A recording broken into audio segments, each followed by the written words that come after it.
It also emphasizes learning in depth.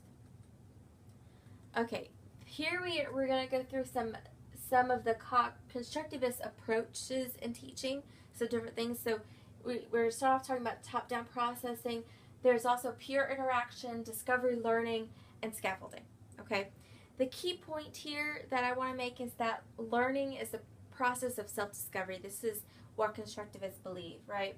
It's all about self-discovery, and I'm going to talk about that a little bit more. But first, we're going to talk about top-down processing. Okay, this is different from what is a traditional bottom-up processing, which is when, say, a teacher gives the students building blocks, like the individual keys, and then asks to solve a complex task. Like, say, they are given addition and subtraction facts. You know, they know their addition and subtraction facts, and then maybe they build on that with multiplication, and then they ask them to solve a multiplication problem. Whereas in top-down processing, students are given a complex problem to begin with, and then the teachers guide them through solving it. So they kind of just look at it like this treasure map. Here's where I'm going to bring in this. It's a process of discovery, right?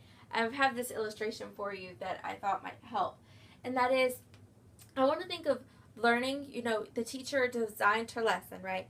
There's a point to the lesson. There's a learning outcome.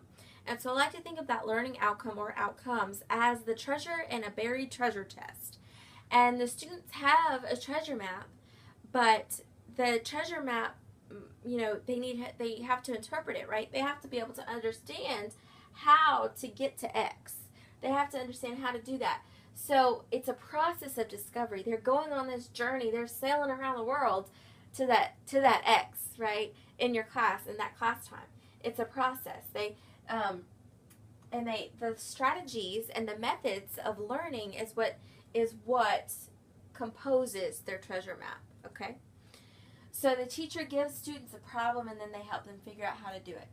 This is an example. It's an illustration in the book. I'm not going to go into too much detail with it. I just thought it was really good, a good example of how top-down processing can be applied.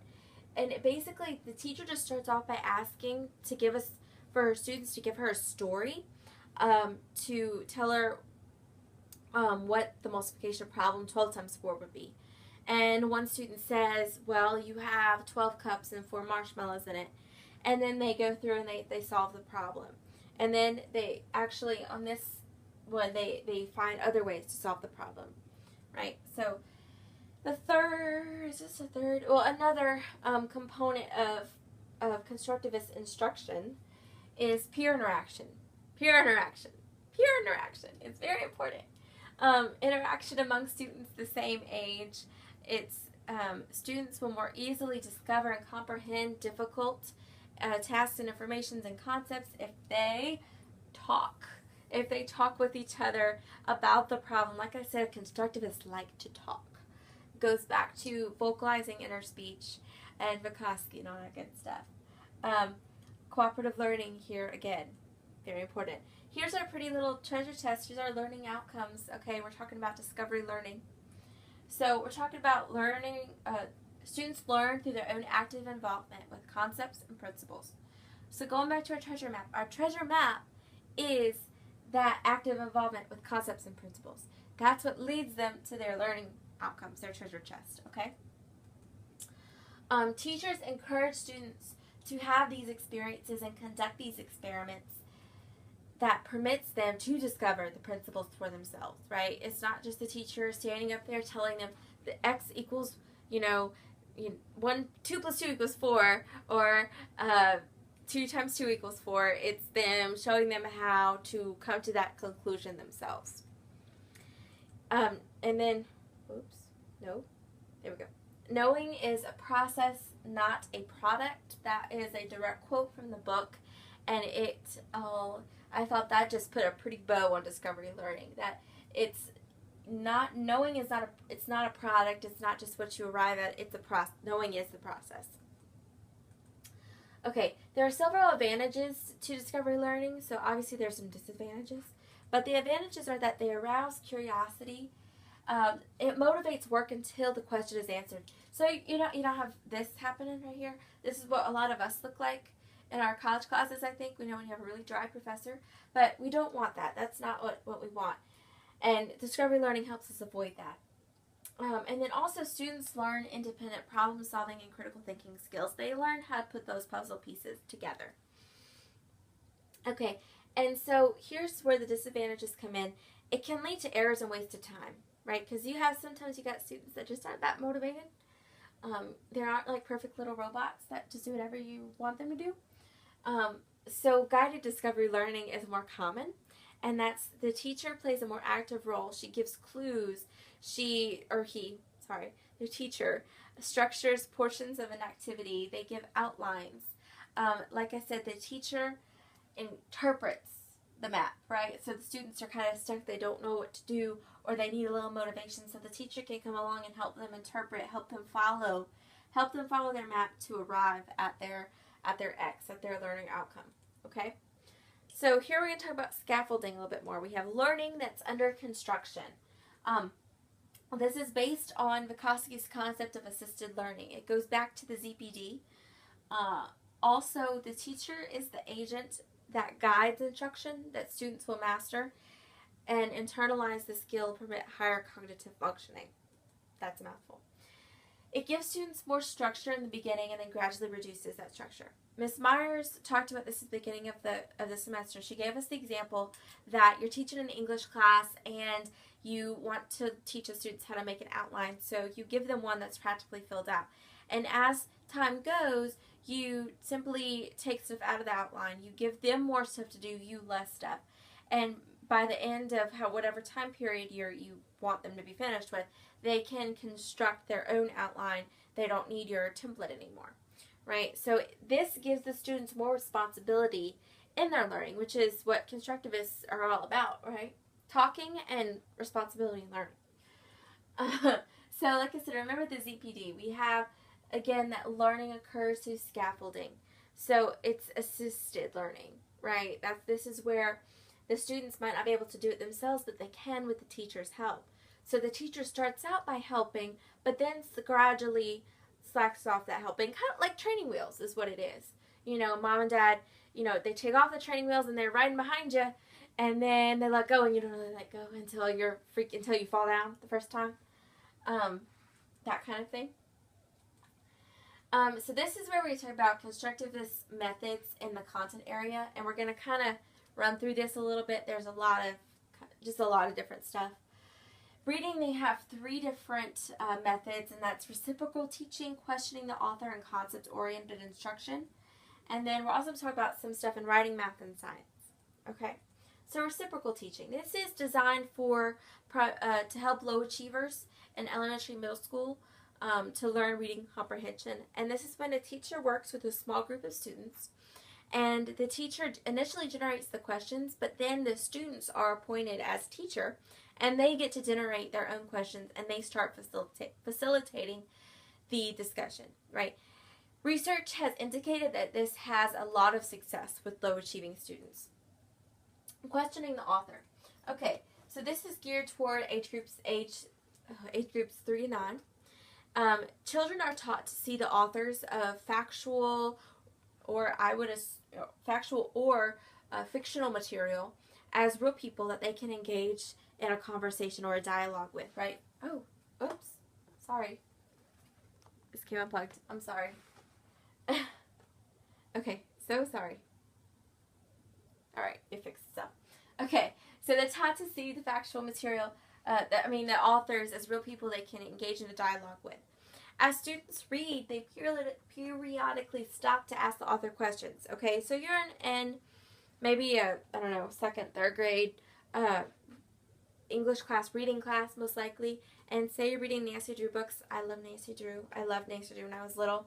The Secret of the Old Clock. And so they're reading it, and they notice, Nancy, she drives a dark blue convertible. Well, Carolyn Keene, why did she drive that dark blue convertible? Or why did Nancy just so happen to show up there? Or why did this certain thing happen now? Why didn't it happen later?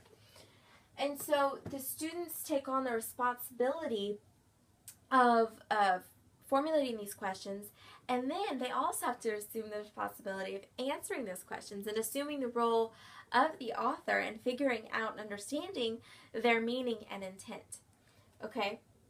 Research indicates that students who use this approach are far more likely to understand reading rather than just memorize it. The book goes into great detail about the research on this. Okay, concept-oriented reading instruction.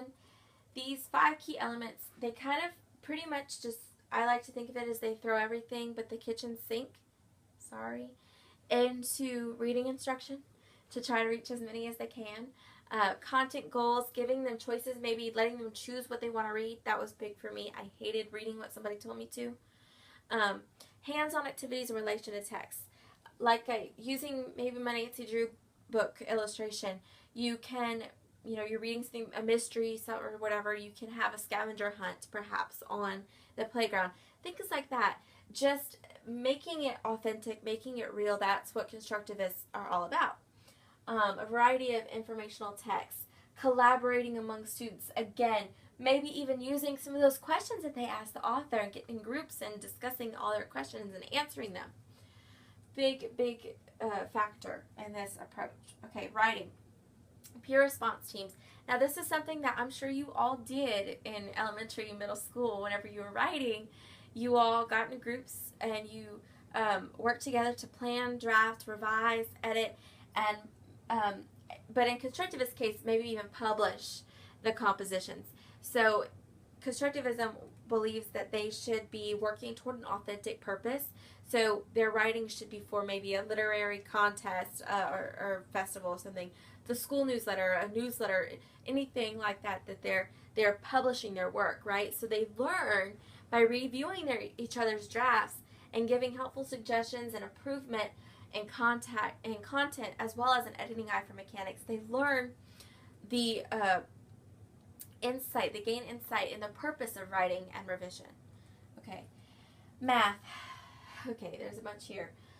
In elementary age groups, have students work together and then throw them a problem and the teacher circulates the room, facilitating questions, perhaps joining the students in asking questions, providing alternative strategies when they get stuck, just kind of letting them do, and just, like I said, being that guide on the side earlier, that kind of thing. You have supportive 10 structured thinking. This is kind of just a theory more so, or anyway. Children use basic 10 blocks to invent procedures for adding and subtracting large numbers. Problems that are mathematics. Students learn through stages from modeling with counters. Those little, I actually have a picture of them up here. Just these guys, counters, what they're called. I didn't know that in elementary school. And then cognitively guided instruction. This is for educators, and it's extensive professional development for teachers of primary mathematics. So again, we're talking about math and constructivism. There's an emphasis on beginning with real problems. Again, authentic, real problems, authentic tasks. And then intuitively letting them figure out how they can do it with their existing knowledge and their existing knowledge of the world and their way to solve it. And then at the end of the process, they have achieved a firm conceptual understanding that they can be taught abstract representations, okay? Now they can be taught the abstract representations of the mathematical processes. And then in science. Science is a constructivist dream, right? It's the perfect subject where they can talk about or where they can do hands-on investigative activities and where they can do authentic tasks, and it's all so much fun. So that's where science discovery, group work, and conceptual change, they come out of hands-on investigative lab activities. And then finally, research in constructivist methods. Nothing has proven that constructivism is the be-all and end-all of teaching. It's like the best thing ever. Nothing says that.